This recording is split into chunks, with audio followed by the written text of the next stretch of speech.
What's up, guys? It's your girl Chris, and I swear to say I was going on vacation, but then I had a dream, so I guess the Lord summons me. Okay, so bear with me as usual as I try to tell you all my dream, and I think it's a dream that signifies things that you need to know when you're going on your journey. Okay, so anyway, child. So I can't remember everything but the dream, so I trying to remember. So work with me. So one important thing I think I could remember was I was I was in a transition of making a series of plans, right? A series of doing things, well, making decisions. Like I was at a crossroad. I wasn't at a crossroad. I just saying I was at like a crossroad where I had to make decisions, and it was like the enemy sent somebody to me who was familiar to me from the past and who had helped me greatly in the past. Like I talking about the picture of this girl who I saw. I won't get too deep, but anyway, she was someone who really helped me. We wasn't close friends, but we was like associates. But she really helped me. One serious time. And so I hold her there to me in a way because she was there for me for a situation, but we never really was friends. So now the the devil reintroduced her to me during this time of transition in my life. Yeah, so like I was saying, the devil reintroduced her to me during this time in my life. And what she should signify, someone, this is how the devil was. The devil was, y'all think she can, y'all think she can bite? Y'all think she can take her and make her a close friend? Like, what y'all think this? The devil is be like a bunch of people at a conference. And they all there trying to figure out who we can throw in the game. Y'all think she can do this? Y'all think she can latch on to this person because they looking for somebody to get close to you, to get information from you. Okay? So I was telling her a little bit of stuff, but not everything. And then, yeah, your girl do, like on the basketball court, she switch it up. I switch it up. Okay? So I switch up my plan. So then the girl come to me in the dream. I hope y'all following this. Okay? So then the girl come to me in the dream and she was like, so you still going to this place? And I was like, no, I changed my mind or whatever. And she's like, so when you was going to tell me that or whatever, and you was going to tell me that because remember now, I did do this and I did do that for you in order to go there. I did set a couple things up there for you, so you should have told me so I could undo what I do. Okay, so what does that signify to me? They want to come in your life and make it like they helping you and they setting you up or whatever. They setting you up all right. They setting you up all right. So now it ties you into giving them your information. Okay, be very careful of that. In this season, when you are coming out, do not look for anybody to latch on to. You're born by yourself, you die by yourself. Okay? Okay? And for the twins, you come out by yourself. You continue to come out this season in your life by yourself. Okay? Good. We got that. So basically, I think that my life experience is kind of like an example for people, who trying to get out of the Satan system because the girl been through, right? So anyhow, and it was like I turned to like this castle. I was walking in this castle and somebody was following me. This girl was following me. She was a follower of me, right? So we walking past this castle and we walk past this door. Now in my head, I already know this door. If you walk in this door is automatically locked up on you. So I walk in, through the castle, and she walking behind me, and all I hear is the door shut, and then I hear her screaming and kicking, and we say, hey. She trying to make the most noise because she know I just walk in a few steps ahead of her. So now there was a sitting area right around the corner right around the curve, from the hallway where we was walking down. So I continue walking in this tram and I sit down in the chair and I cross my leg. Let me see if I can do Mr. Brown. Across my leg. Mr. Brown, they trying to let you.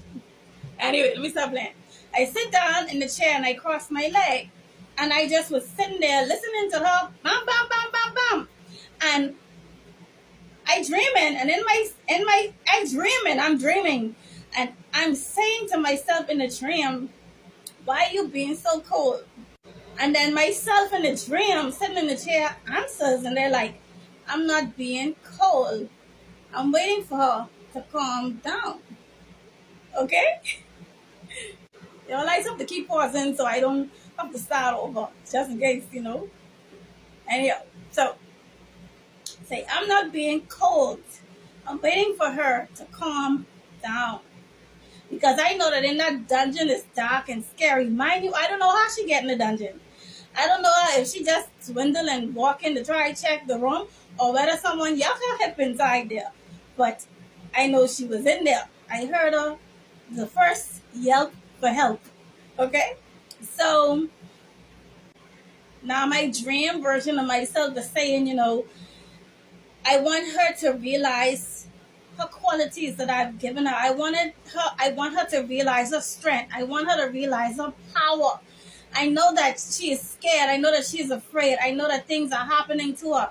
I know that it's dark inside there. I know that she's in fear of the fact that she's locked in this castle and she's locked in this particular room and it's dark and she's alone. Or she feel like she's alone. She was trying to follow me. She get in this situation. Now she feel like she's alone in this dark place. And then this version of myself was like, I need her to calm down. I need her to see that God has already prepared her. I need her to take her time and let her eyes adjust to the dark. See, this is how powerful God is. You understand? God is saying that He's already equipped us for the season of turmoil. So calm down, relax, and adjust to your environment. See how your eyes, because I know you all know when y'all walk in a room in a dark place, y'all stand there and y'all keep looking long enough, your eyes will adjust to the dark. God wants your eyes to adjust to the dark. Okay? The message for you now is when you go in your turmoil, God is saying that your life experiences has prepared you. Sit down in the mess and see how your life situations has already prepared you in situations. Listen to this. When they detained me in this place, when I was in this place, it reminded me of one time when my daddy sent me to camp. My daddy did send me to camp. And it just for some reason they give me that vibe because, so that helped me after I adjusted. Listen to me. Okay, let me tell you all about this experience. I hate to be jumping from thought to thought, but anyway, when I went into my situation, it was tragic for me because I'm like, my mom good shot. Y'all get my mom good shot in this place. My good name can be associated with this place. Oh Lord, if anybody know me, no. I care with my one good government name. Trust. So, and then it was chaotic. The environment was chaotic. The energy was chaotic. You know what I did? I create a barricade. Zoom, zoom. A barricade. Barrier. Don't cross. Nobody fool with me. Nobody fool with me. I ain't entertaining nobody. I ain't listening to nobody. I ain't hearing your story. Everybody will come and tell their story, how they get to this place. I ain't entertain that. In the beginning, I could not entertain it. You have to know yourself. I say to myself and I create a barrier around me until I calm down and come to grips with the situation. Adjust, people of God, adjust. And then I was able to come back slowly into being my normal self. Then I started to be my normal self and I started to dominate the environment. I started influencing people around me. I listen. Yeah, let me be so for real. I can be so for real. They try to throw me in the cuckoo bird nest, right? So I say in the cuckoo bird nest. As I start to come down to reality and say, you know what? If this is what it is, let me adjust. So all the people who was around me acting chaotic and stupid, one thing about me, I can see the beauty in anybody, right? So now I watching these individuals, I watching these crazy individuals, and time, listen to me. Well, like me, I have a little jokes on these people. Like I, I start having little jokes on these people. That just laughing at them, be stupid, and laughing at the stupid things they say. Next thing I know, I dapping them. Yeah, it's my dog. I like you. I like you. I dapping them, and I having relationship with these people. Okay, you can't show me in no environment. I ain't gonna adjust and make myself comfortable and make my life comfortable. Okay, and make and change my thing around. Listen to me. I see some of them nurses or whatever you want to call them in the wards or whatever. Listen to me. The way they saw me, this one moment I'll never forget. They saw me start getting close to this girl, right? So now they separate me from this girl and they put the girl over there and me all the way on the next side. And because they's like, oh, y'all getting so close, y'all getting or whatever. And they start trying to do like this a bad relationship. But then don't play with me. Don't play with me. I ain't about that. Like, don't play with me. So now the same person who did the rearrangement, when she saw me um, being close to this girl who was like crazy. She like they got her for crazy, like she's be talking in her head, talking like she talking to all kinds of different people and stuff. And I used to be there watching her, and I used to be there laughing at what she said. She used to talk to herself and be laughing, and I used to be right there cracking up and laughing at the jokes too, like what she said, right? So one day, I just sit on the bed and I was like. I start, I just was, hanging with her and I hug her. And when the person come in and the person who moved me from being close to this other person, she walk in the room. And like, I feel like a whole heart break, like a whole heart melt. I feel like she feel like she was doing me so wrong because, she realized that I was just a loving person. Like she might have been scornful of that girl and all. And I saw the look on her face to see like she was shocked that I literally come down to this girl level and I literally on this bed hugging her and she's like, Miss Dan, please stay on the people bed. They said, don't tell nobody but this. Don't tell nobody but this. I ain't shame. To be a friend of this world is to be an enemy of God. To be seen in this world, man, if y'all know the scripture say, oh Lord, Peter say, if I be mad, it be for God. If I have any sense, it be for y'all. I know I probably said that right, but yeah, it is what it is. Okay? If I be mad for God. If I be a crazy woman, I be a crazy woman for God. Okay? For the sake of the Lord. Okay? So anyhow, moving right along, y'all adjust in your situation and know that your life experience has already prepared you for this. So when I was in this place, it reminded me, what settled my mind is because it reminded me of being at camp.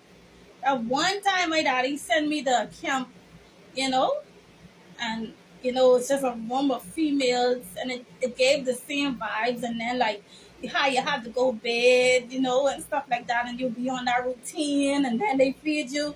It made me feel the same way. So I found comfort in that. I was like, God, I thank you for that experience, because if I did not have that experience, that might have, I don't know. I get creative anyway, but that experience really helped me move through that time. And also let me tell you this another emotional thing. It was like, cause I didn't know what they was gonna do with me. I didn't know what the enemy plans was. If he was gonna, I really thought they was gonna try to keep me in there. So when I talked to my daughter and my kids on the phone, I was like, listen to me, you don't need me. One thing I firm with, like, cause I'm like, Kristen, you will be without your children. This time your mind just saying this, oh, look where you is, and oh, your children, you want to be with your children, and whatever. When I talk to my daughter, I say, listen here. This is how it's going, listen here. You don't need me. I done teach you. I spent my life yapping. I spent my life talking to her and instilling good qualities, and I say, listen to me. You don't need me. I didn't kiss you enough for a lifetime. That's why what? My children don't like kisses. I just kiss, kiss, kiss, kiss, kiss, kiss, kiss, kiss, kiss. Ask anybody. I used to kiss, kiss, kiss, kiss, kiss, kiss, kiss, kiss, kiss. And at that moment, that made me proud to say, you don't need me, baby. I done kiss you enough for a lifetime. I done give you enough kisses for a lifetime. I say, listen to me, because I'm your brother younger than you. I say, listen to me. Everything I teach you, you teach your brother. Everything I tell you, you tell your brother. Okay? Just do that. You know? Don't cry. Don't whatever. You don't need me. I done make you walk strong. Step into that strongness that I've been imparting to you all your life. Don't make it go to waste. Don't make it go to waste. None of this make me upset, more upset than when I see my children upset. So I don't entertain weak mode. I don't entertain weak mode. I say, no, no, no. No. Brick strong. You understand? I don't like weak mode. Anyway, let me be quiet. So moving right along, the next thing is, listen, my people of God, do not put anything off. We operate in the spirit of excellence. When you have important things to do, please don't put it off. Do it in a timely manner, because the enemy is watching you. Okay, and the enemy is actually trying to get you to defer what you have to do until that last minute. Why? So that they will be sure that you have to be there at this time. Like, she waits so long, she have to come in the bank now. She have to do this bank transaction now. This is how the enemy set up ambushes for you. Okay? So when you have something important to do and you have a time frame to do it in, please do it in a good time frame. Don't wait till the last minute. That's your setup for ambush, okay? And during your setup for ambush, the first initial thoughts and commands will come to your head. Do this. Reject it. That's the enemy. And then when you listen to me, your mind will say, do this. And then you see the equipment to do that. Or it'll be like, take this thing and just throw this out there. Or just yuck this thing. And you see the thing, you see the item, you see the thing, the setup. You understand? Don't do it. Don't do it. Don't do it. Don't do it. Say, what would Jesus do? What would Jesus do? Pray. And I ain't even got to tell you, pray. Pray so he can soothe your heart from the wrong that's happening to you at the time. But resort to peace. Resort to integrity, righteousness, holiness. That's the answer. Do not do anything violent, out of character. Calm down. Ask God to soothe you. Soothe you for the wrong that's being done. Moving right along. Now, listen to me. The salt covering. Y'all, I don't know if y'all will go Google it. Some call it salt covering. I see a couple pastors preach on it or however, whatever. But let me tell you, I can swear by this salt covering. I can tell you that. I get what nobody say. I watched one video which say you get your salt and you consecrate your salt. Give the salt to the Lord. Lord, you know, I watched one video and I gave me one good prayer to you devote the sword to the Lord. Lord, I devote this sword to you to do your work and to eradicate the enemy. And you see, listen to me. At one point in my life during this journey, before everything hit the fan, y'all, I running out of time now. My daughter did show me, and she's like, "Mommy, you see all these lizards coming in the house? Lizard this, lizard that." And I watched the sword thing, and so it say, when you have the sword now, and you give that sword to the Lord, you can't cook with that, okay? Don't cook with that. Mop with that. Show a little bit in your water and mop your house. So let me tell you something. When I mop that house, every lizard, every creepy crawler, listen, vanish. Vanish. Them lizards have to watch me from the outside on the tree, okay? I don't care what nobody say. Mop with your sword. Pray over your swords. Get devoted to the Lord and mop with your swords. Mop your area. And you know how I see that? Let God arise and all his enemies scatter. Okay? Thank you. Now, this morning, as I was getting ready, God brought to my mind the story. He reminded me of a childhood story, the little hen, where the little hen was cleaning everything, and you had the cat, the dog, the mouse, and whatever. And when she cleaning the house and doing things, she's like, who's going to help me do this? Who's going to help me do this? No one will help. No one will help, right? She started making the bread or the cake. Who's going to help me do this? Who's going to help me do this? No one. Now the cake make, the bread make. She said, who's going to help me eat this? And everybody say, I will. And she said, When I was doing all the work, nobody wanted to help. I got to cut this, man. Anyway, so I said that to say, these people who in generational curses who comfortable, and God is looking for people to help him get his goal done. And they saying they banking on God kindness. See, you'll be taking God kindness for weakness. Let me tell you, little hand ate that cake or that bread by herself. The people of God will enjoy heaven by themselves. See, people be dependent on God, saying, oh, God loving and kind. Let me tell you something. If I had anything to do with it, and if I know my God, when my God then say, this child ain't changing, understand that God know your heart.